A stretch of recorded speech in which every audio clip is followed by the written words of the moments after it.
In this video, I'll introduce some enhancements to the input system and show a demo I made that uses the mouse. Let's look at someone else's demo first. In the previous video, I showed a new graphics system that I suggested would enable parallax scrolling.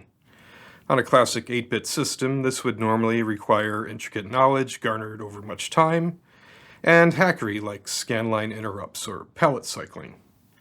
Well, I must have done something right in the design because it took less than a week for demos to show up in the forums. Not just one, but 3. This one is from Brent Ward. The familiar blue man looks like he's having a mega good time, if you know what I mean. To see more demos, head over to the forums. Start with the Clear Pixels thread.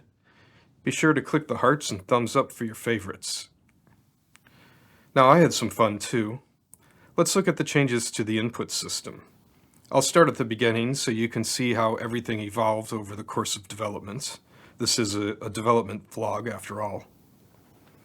In this diagram, we see the first method of interacting with a user. The 6502 talks to a UART, which connects to a terminal. This is the primary terminal, so it's sometimes called the console. If you have a USB keyboard and VGA display connected to the Pico computer, you can use that as the console, or connect to a PC over USB and use a terminal emulator. Your choice, both even work at the same time. Let's look at some code that uses the UART. Here we loop over a string we want to print.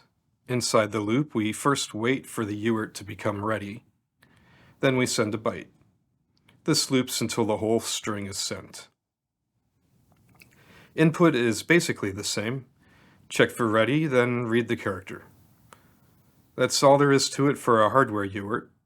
It only gets complicated when you're bit-banging GPIOs, but we have a proper UART, so let's move on to something more pragmatic.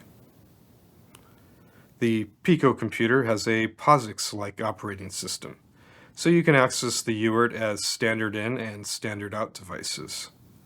All you need to do is printf from C and something will print. You can also call fgets to use the line editor built into the operating system. fgets is actually a new feature added for this latest release. This makes the standard I/O system fully complete now. Here's a small program that asks the user for their name and prints a greeting. There's only 4 lines of C code. Let's run it.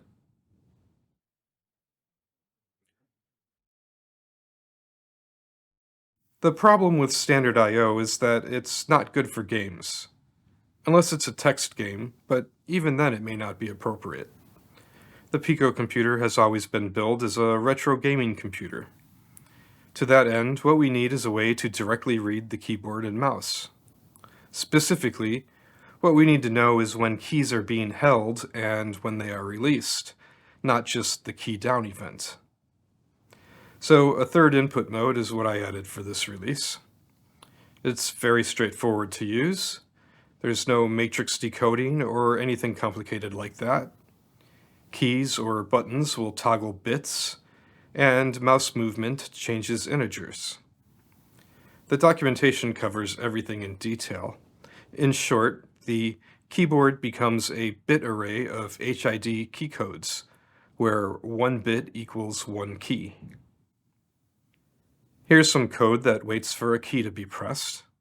We start by setting the location for a 256-bit array in extended RAM. Then we check the bits we're interested in.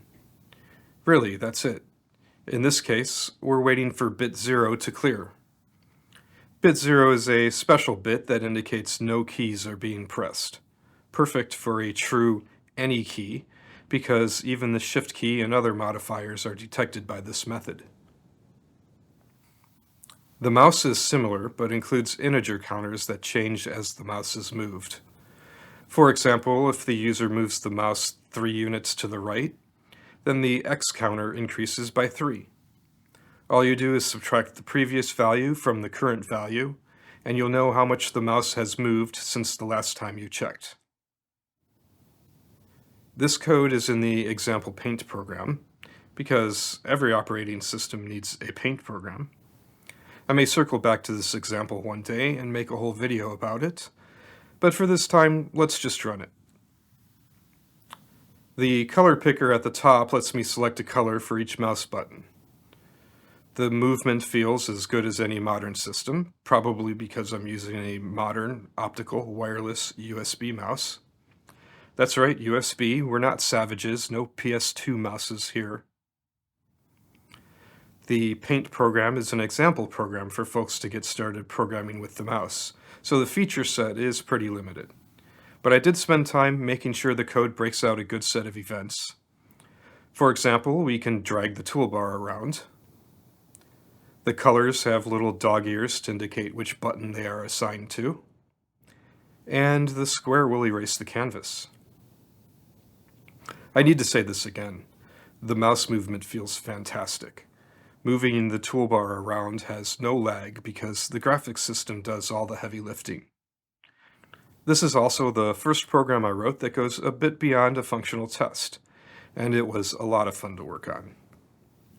I need to get back to finishing the remaining graphics modes, so that's all for this video. The Paint program is in the examples, and I'll be shipping it as the example binary with the PyPico images. Thanks to my patrons, thanks for watching, and hope to see you next time.